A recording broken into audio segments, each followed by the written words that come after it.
Good morning. Thank you, Effie, for the nice introduction. And in fact, it's really a pleasure to be introduced by a Greek fellow, simply because, in fact, pronouncing my name causes less trouble. So today, I will talk about the importance of the unprecedented developments in human genetics research for neuroscience. And I'm really thankful to the organizing committee for inviting me to do so. So there are some bullet points, some take-home messages I would like to start with, and really in order to explain to you what I think is important in terms of human genetics and how a neuroscientist really sees the importance of human genetic research. Above all, human genetics is a tool to understand biology. This is extremely important. We are living the era of genome-wide association studies, and they do revolutionize our knowledge on complex traits relevant to neuropsychiatric diseases. The use of human genome information will lead ultimately to improved characterization of complex human traits, and this is especially relevant to neuropsychiatry. And last but not least, genetics is a great tool because it can be combined with other relevant sources of information, like, for example, brain imaging. So we have listened yesterday to many quotes of important or less important people. So today I would also like to start with a quote, and it's about someone describing a disease of a patient. Doctors came to see her singly and in consultation, talked much in French, German, and Latin, blamed one another, and prescribed a great variety of medicines for all the diseases known to them. But the simple idea never occurred to any of them that they could not know the disease she was suffering from. As no disease suffered by a living man can be known, for every living person has his own peculiarities and always his own peculiar, personal, novel, complicated disease unknown to medicine. And this is, of course, from a giant of literature. It's written in War and Peace from Leo Tolstoy. And I think what Tolstoy wants here to say is that despite the language we speak and the knowledge, or the so-called knowledge we might apply, there are some things which are really very complicated. And when breaking it down, this knowledge to the individual, we have a great amount of unpredictability.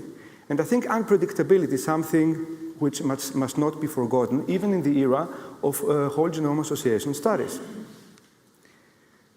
We're talking about multifactorial traits, and this is what I will focus today on multifactorial traits related to neuroscience. In fact, what does multifactorial trait mean?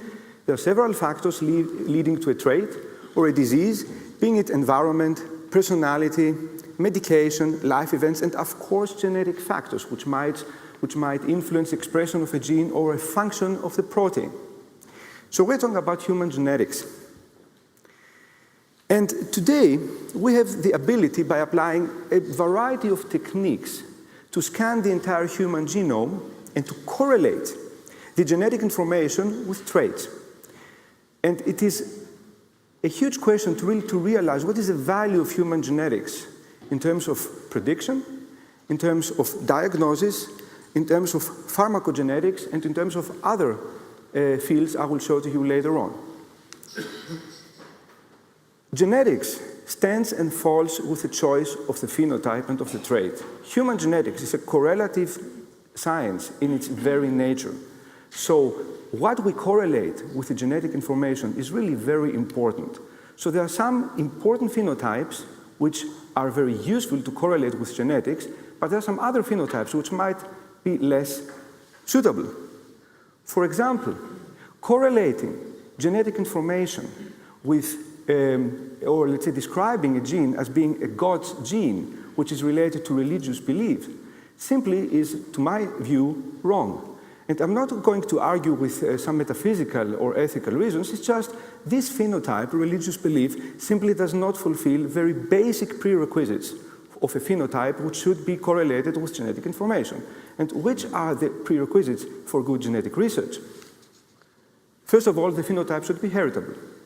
Secondly, the phenotype should be validly and reliably assessed. And last but not least, the phenotype should have a real clear biological correlate in order that we know what we are correlating with what. Human memory is an ideal phenotype. because it fulfills all of these three prerequisites. And I'm going to show to you how we use genetic information to understand more about human memory. There is a very well-known molecular cascade related to synaptic plasticity, a synapse shown here. So many molecules are out there which are known to be important for synaptic plasticity, which is one of the correlates of learning and memory. This knowledge is huge, and it's derived from model organisms with classical biological means. It's derived from mice, flies, worms, rats, and Aplysia, which is the marine snail.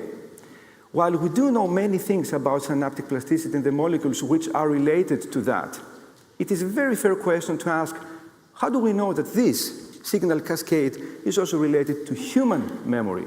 In other words, how do we know that a molecule which is related to a simple form of learning and memory, the so-called Gill withdrawal reflex in the snail, will be also related to human memory? One of the very few methods to be able to do so is to use human genetic information. So this is one of the important reasons why doing human genetic research is to understand biology and to identify memory-related molecules. How do we proceed to do so? First of all, we do need variability in a population. This is a task which was applied by my colleague Dominique Deckervin, with whom I share, in fact, the entire research I'm showing to you today, which is, in fact, the ability of remembering a word list of 60 words being learned and then recalled 24 hours later in 35 individuals. What you see here is a huge amount of physiological variability for free memory recall. We do know that this trait is heritable. So it is a very important question to ask, are we able to identify genes related to this variability of human episodic memory? What we did, and we started this project back in 2000, more or less, then we recruited, at that time, a large population of students.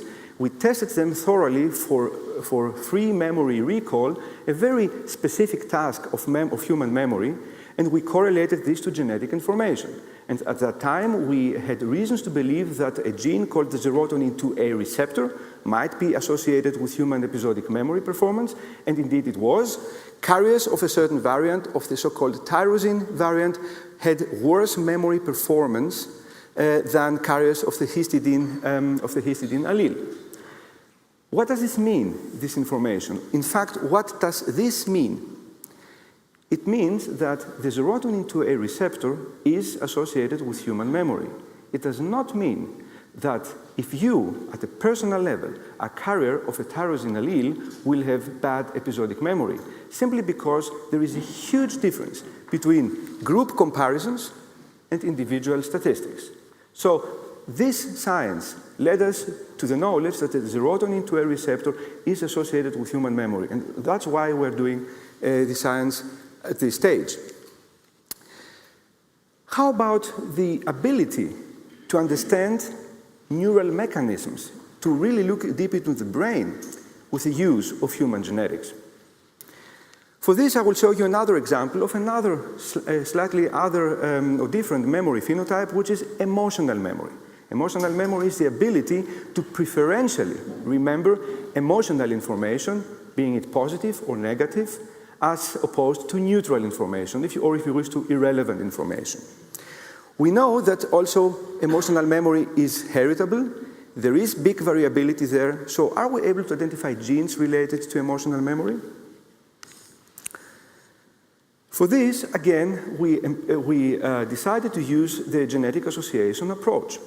We recruited, again, students, healthy students, and we presented to them emotional, positive, negative, or neutral photographs. And the task was to see what the ability is of each person to remember more positive as opposed to negative as opposed to neutral information. Really, how well emotional memory or how good emotional memory in the subject was. If you are a carrier of a common variant of the so-called alpha-2b adrenergic receptor gene, you have increased ability of memorizing emotional photographs better than neutral ones. This is what we expect.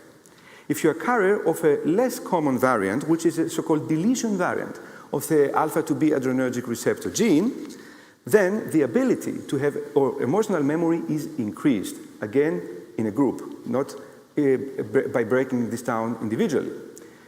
In other words, the alpha-2b adrenergic receptor gene is associated with better emotional memory. Are we able to translate this knowledge, which is knowledge done in or derived from a physiological, healthy population? Are we able to translate this to a diseased population? For this, we asked the question, can it be that the same variant is also associated with traumatic memory, so the memory of a traumatic event? For this, we went with our collaborators to Uganda, where survivors of the Rwandan genocide live, and all of them heavily traumatized, and we very carefully phenotyped them for the amount of traumatic memories they have. This is a very distinct sub-Saharan African population, very distinct from the Swiss one, of course, and we examined the same gene and the same genetic variant.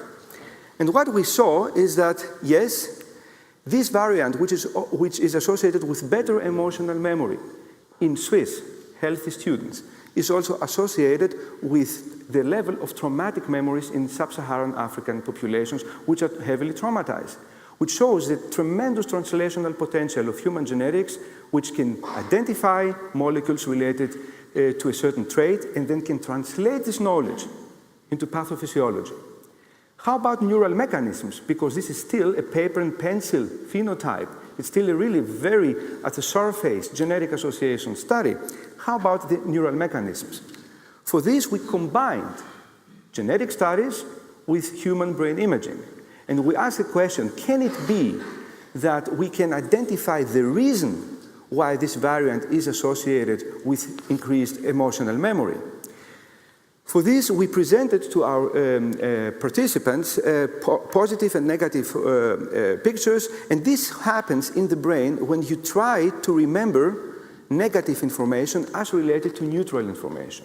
There is a certain region in the brain called the amygdala, which is heavily activated upon remembering of specifically emotional information. And when break this down to individual genotype groups, so when we correlate this trait with genetic information, we see that this deletion variant, which is associated with increased emotional memory, was associated also with increased activation of the amygdala. And this is what I mean by saying genetics can also lead us to understanding why we observe certain genetic associations in neuropsychiatry. In this case, it is an activation of the amygdala. Can genetics lead to identification of potential new drug targets? Yes, it can. In fact, what we have been doing for several years now, of course, is to do genetic association studies and whole genome association studies by studying the entire genome with so-called single nucleotide polymorphisms. And this is here Ariane, who tries to smile after having hybridized 1,000 arrays. Here, in fact, this is really, she really tried. And this is not an ad picture by Affymetrix, this is really in our own lab. Where did this research lead? It led us to identification of a gene called KIBRA related to episodic memory. Variants in that gene were associated with increased episodic memory in a population of healthy young adults in Switzerland. We didn't know anything about KIBRA because, of course, it is a genome-wide association study. It's a gene which we did not know before. I didn't know of its existence before. And then we realized that this gene called KIBRA is expressed in the hippocampus, the brain region which is very important for episodic memory, both in rodents and in humans. And we also saw that KIBRA also leads to differential activation in brain activity where specifically in regions of the brain, in the hippocampus and the parahippocampal gyrus, which are extremely important for episodic memory. So, a neat result. How about drug targets? Well, by having such an, let's say, an unexpected candidate, being associated with episodic memory, we asked ourselves, what are the molecular networks related to Kibra? And you cannot see this, but this is part of a molecular network which is called the Rho kinase network. Kibra itself is it is not really druggable.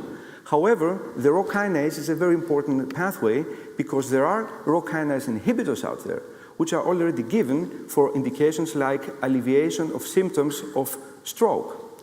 One of these compounds is fasudil, and in fact we realized that giving hydroxyfasudil to aged rats increases their memory capacity. And now phase 1 studies in humans are underway to assess whether hydroxyfasudil is also a cognitive enhancer in humans. We would never had examined fasudil for memory without having this knowledge from the genome-wide association study. However, there are some caveats in human genetics research, and one of the caveats is really we have to avoid erroneous interpretations, or in other words, the difference between group statistics and individual trait status is huge, but notoriously difficult to explain. There are some misconceptions out there, and they are of course driven sometimes by us, by researchers, and of course by the media. In fact, when a researcher is publishing a paper like identification of a genetic factor associated with alcoholism, the same information is being presented as alcoholism gene identified, which of course leads to the very logical question of each and every individual, do I have the gene or am I carrier of this gene? Well, this might be a question to ask, however, how important or how really valid is information which is given as an answer? We have listened yesterday to 23andMe, and there are very important, there's very important information listed in the 23andMe website and also offered. So there is a complete list. Unfortunately, this is not really shown nicely here in the slides for whatever reason, but there is a certain list of diseases which can be examined for by using genetic information of genome-wide manner. I've gone through that list, and one of some traits which are offered as, let's say, or mentioned as offering information, genetic information for, were, for example, measures, you don't see this here, measures of intelligence and memory, which is really my core area of expertise. A disclosure, I don't have any stocks of 23andMe. So then I was really curious to see what does this mean? What do they really mean with memory and genetics? And I was, on the one hand, happy to see that they cited our paper in 2006 in Science with the identification of the Kibra gene. However, the interpretation of this finding as given in this website is simply wrong, because it breaks this down to it breaks a group statistic of a single SNP to an individually understandable finding, which is if you are a CT carrier, you have slightly increased episodic memory. Not only is this wrong, but this is not really useful. If you really know whether you have increased memory or not, you just have to test it.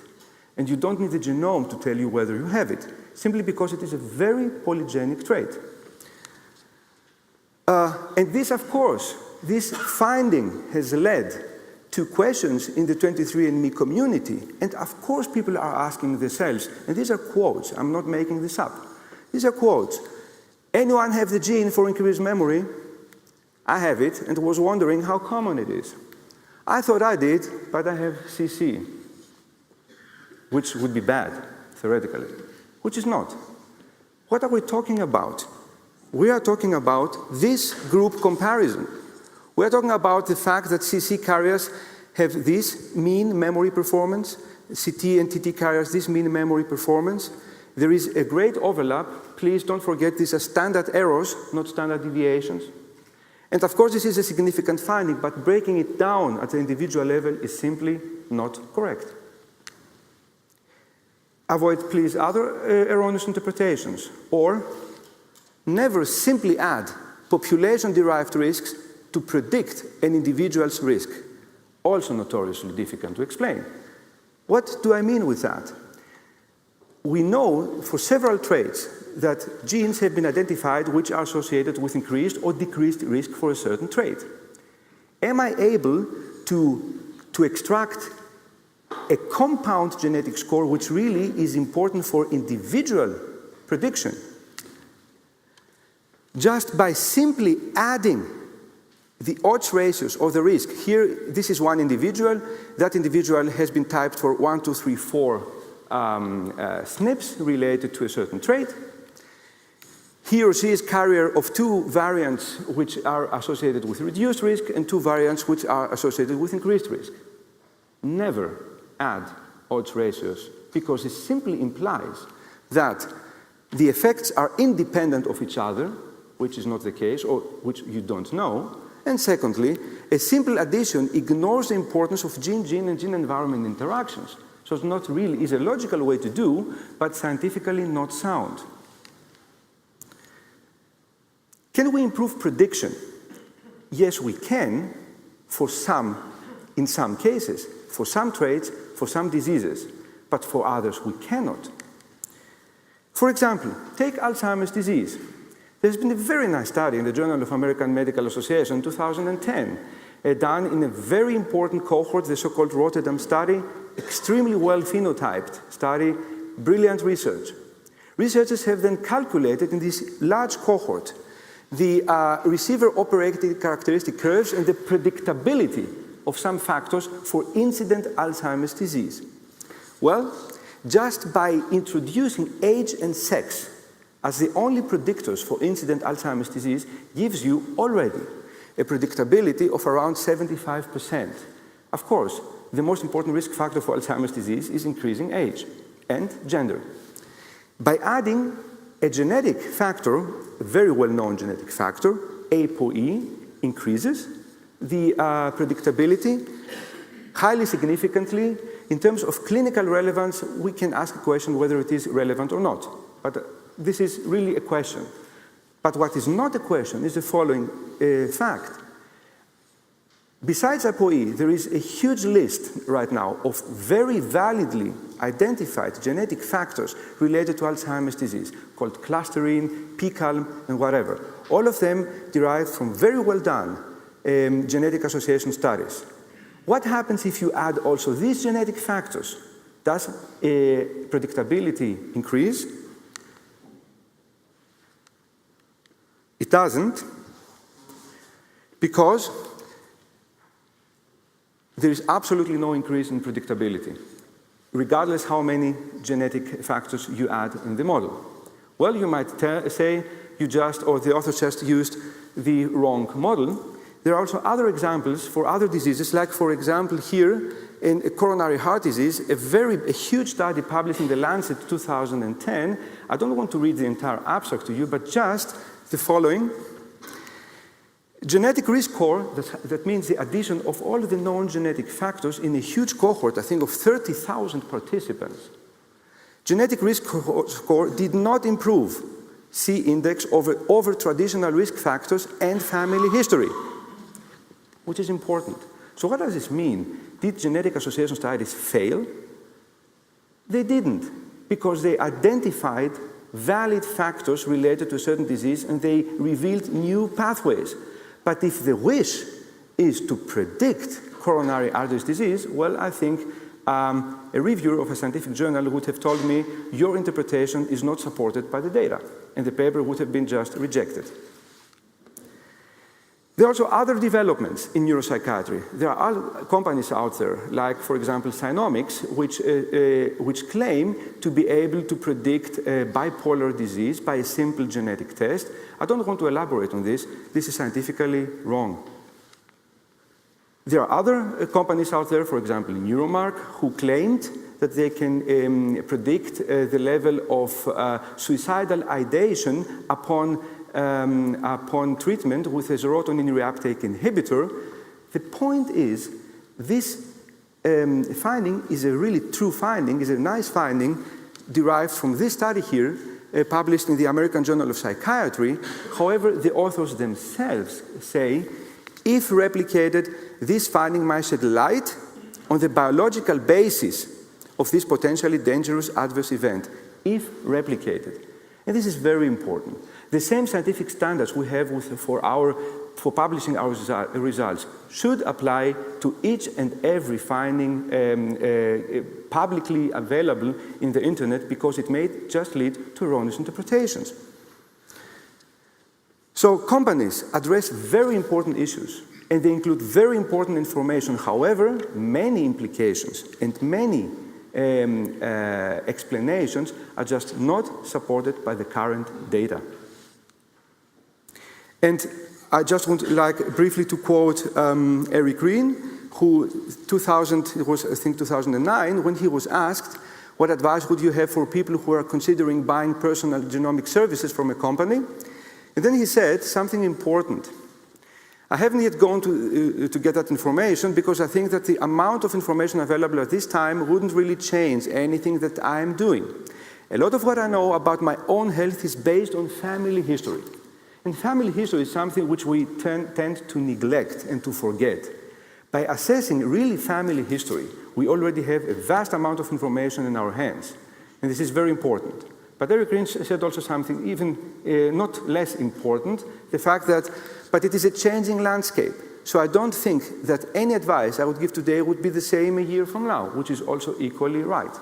However, when it comes to these traits I've presented to you, episodic memory, even Alzheimer's disease, emotional memory, and other really genetically complex psychiatric traits, I think you got my message by showing real data before.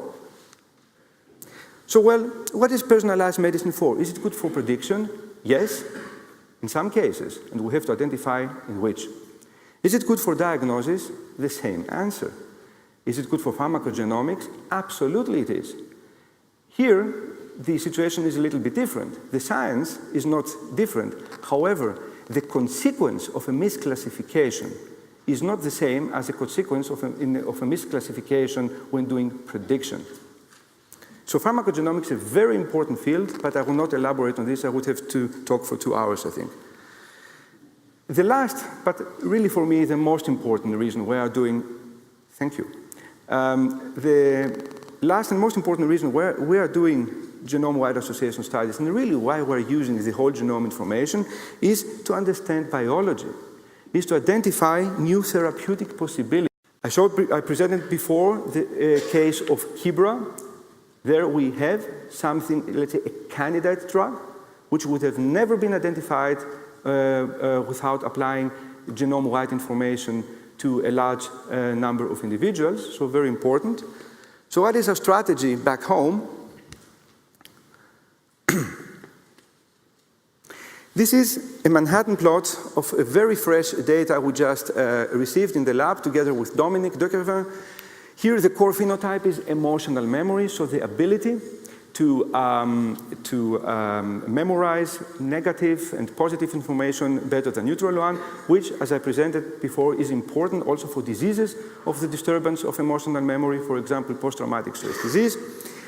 What we are doing right now is we used the entire genetic information by applying some elaborated statistical techniques, and in fact, we tried to cluster the entire genetic information we have into known canonical pathways. And by this, to identify druggable canonical pathways which are associated with emotional memory. And by this, we did identify 2 druggable canonical pathways where drugs already exist, which are given for other purposes. And I really have to apologize because I cannot really today disclose this information, which drug this is. This is something I, in fact, never do. But I wanted just to show to you that it is important to use genetic information to guide you for drug research, because we performed a double-blind, placebo-controlled study with these 2 medications, and both of them were associated with emotional memory as predicted by the genetic data which was fitted into these canonical pathways. So in our hands, this example worked. So very important to apply whole genome information. If you really want to know more about the importance of the genome for human cognitive research, you just have to go to Trends in Cognitive Science, the recent special issue of the Genetic of Cognition, a really very nice assembly of papers trying to explain the importance of the genome for such phenotypes as memory, as a working memory, which is related to schizophrenia and other very important neuropsychiatric traits. This is a September, it's a supplement, a September issue now. So this is our strategy. We now have applied deep phenotyping, deep memory tasks in a population of over 3,500 individuals. We already have gathered information in our lab from one center, which is very important, functional magnetic resonance imaging studies in 700 individuals, or over 700 individuals. All of them are continuously and are already chipped on the 6.0 Affymetrix SNP array. We try to apply single loci statistics, gene loci group statistics. We do computational modeling. I was not able to elaborate on this today. And we also try to do biological validation of the findings by using some models, for example, C. elegans. All of this with one aim to understand biology, which will lead us ultimately to the performance of clinical studies. I hope I have presented to you what I think is important in the neurogenetic, from the neurogenetic perspective. I would like to thank my contributors, above all Dominique Dequevin, with whom I share this research, my group, and our collaborators in Constance, Zurich, Bonn, Belgrade, Phoenix, Arizona, and of course the funding institutions. Thank you very much for your attention.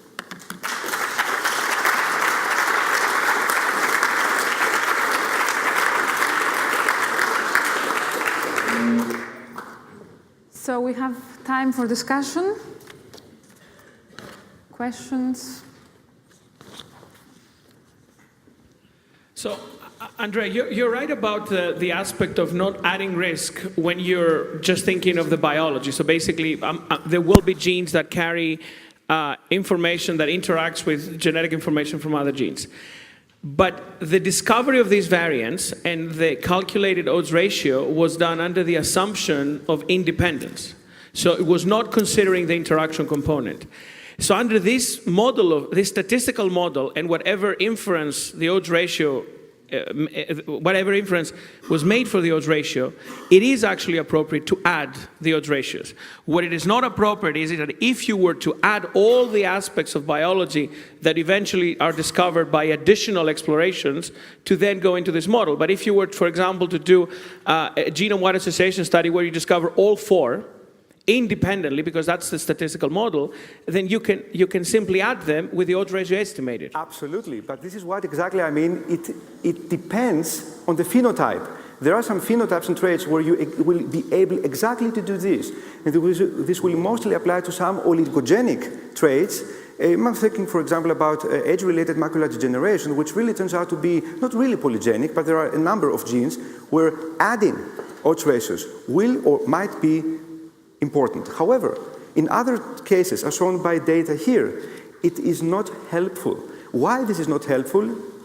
There are several explanations for this. One is, for example, the ignorance of the obvious existence of gene-gene interactions in the genome. But for some cases, it will be important.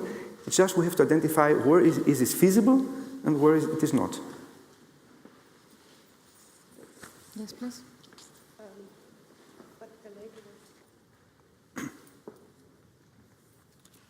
I agree with you what you say, that the prediction of our common diseases based on 23andMe reported data is the least informative of the whole package.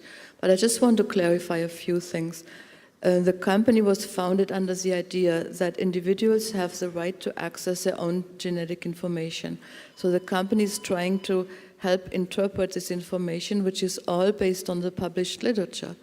And there is a very critical review being made of the published literature, in that only studies that had at least 750 cases and controls and have been independently replicated are considered at all reliable data. And these are indicated by 4 yellow stars. And so the data you showed were from the other category, which we call preliminary research, where it simply stated this was published And this is what would mean for you if this were interpreted for you. But we also state very clearly that this is preliminary and shouldn't be taken too seriously.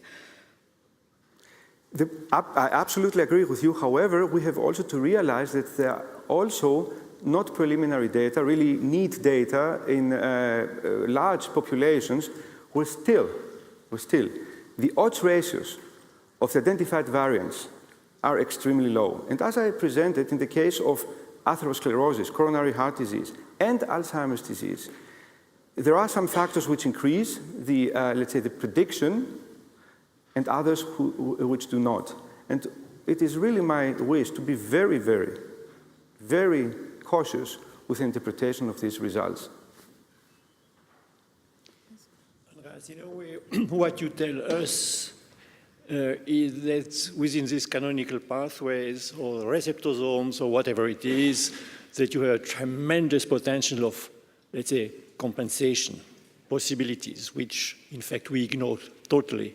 And in a way, and this is my question, are you an advocate of the approach we heard yesterday from Rudy Ebersold, where one has to go at a step where the functionality of those pathways, the functionality of those receptosomes is tackled now, and to say, if you have this and that variation, does it affect the machinery, the molecular machinery, yes or not, and to which degree? I'm an advocate of combining the correlative human genetic information with biological information. I'm an advocate of human genetics leading us to trackable biological pathways, being them canonical or not, and to combine this information with proteomics, with metabolomics if possible, because this will lead us to understand biology in humans. This is what I'm saying, and of course this information can be combined with what Rudy Ebersold said, and this is in fact one of the goals. The potential of human genetics and genome-wide information is huge if, and this is my personal opinion, if it used for what it can be really used to understand biology, by whatever means. We have more time. Any questions? Ernst. So Andreas, given what we heard yesterday about the drop-in costs for whole genome DNA sequencing, what would you tell, and the natural desire of people to find out more about themselves? And so what would you tell someone who comes to you and say, you know, I can get my whole genome sequence, I want to contribute to the kind of research that you're doing? How would you incorporate this kind of wish of people? There may be hundreds of thousands of people, as in the case of 23andMe, and you have to recruit, you know, 700 or how many participants. Do you see any chance for participatory research in the kind of research that you're doing? Absolutely. However, it depends on which aspects or which fields are we talking about, and in fact, which phenotypes are we talking about. Let me take this extreme example. If someone comes to me and tells me, I would really like to sequence my genome to know whether I have the GOT gene. This is a published result. This is a published result. If someone tells me, I would like to know more about me from the human genome to see whether I carry the GOT gene, I would tell him, I'm not the right person for your wish. And I would also tell him, your wish is scientifically not sound. And this is my responsibility to do so. If the wish of that individual is related to a phenotype where I believe it can be tracked genetically, then yes, of course. But this individual has to be educated, for sure, but not for each and every phenotype which is published out there. So let me ask in another way. So would you actually go to Uta Franke and say, could we design a screen where we could test emotional memory function, where I can ask the 100,000 participants on 23andMe to come up with a survey and answer this survey? Would that be something that you would consider? Because genetics stands and falls with the choice of the phenotype. And we have to be very, very curious what we are phenotyping. I would just use another approach. I would ask even a venture capitalist to invest in my own research, in my own lab, because I know that I'm really phenotyping people well, to recruit thousands of individuals, to do really good genetic association studies, and to identify molecules related to emotional memory. This is what I would do. One more question? Yes. Thanks. Andreas, if you do it the other way around, if you were to assume that all of the definitions of neurodegenerative and psychiatric disease are wrong, and you just said they're all wrong, we'll throw them all out, but we will take all of those patients and then we will look at the distribution of alleles that affect memory, for instance, and thereby potentially degree of suffering or degree of... What do you think you would find? Jonathan, I don't think that by simply adding errors will lead to a correction of that error. Meaning that not only more is not always better. If you remember, the first genome-wide association study done was, at least to my knowledge, the 2005 Klein et al. Paper of the complement factor age, done with the 100K SNP chip in 70 patients and 70 controls. It led to the lucky punch. It led to the identification of the complement factor age, which is a very strong risk factor for macular degeneration. One of the reasons is not only luck, but the fact that the individuals took very well characterized extremes of a nice trackable phenotype. Just by adding everything might help, might not. I feel much more comfortable when I'm doing deep phenotyping in very well characterized populations, and they of course have to be large, but not just to rely only on the law of numbers. Okay, now, I mean, my reason for asking, you can imagine that is the data from Iceland that suggested in families completely different phenotypes, I mean, completely different diseases could be associated with exactly the same genes. And so I was wondering if that kind of study had been done in a different or larger population. It can be, but it depends on the phenotype. But this is exactly what it really depends on the phenotype. We cannot apply a general rule for each and every phenotype. Okay, one last question or comment. Okay, just very quickly. In follow-up of Ernst Hafen's question, do you think that all memory testing has been done by the person sitting in the room, or can you imagine that memory testing could be done online by presenting people with certain pictures and then asking them questions later? And the other question I have is, you're using Affymetrix array for both SNPs and CNVs.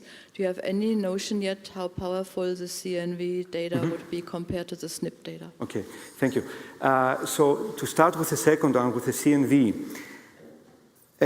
unfortunately, we have not been able to really get such a qualitatively sufficient quality with the CNV detecting algorithms out of the 6.0 array.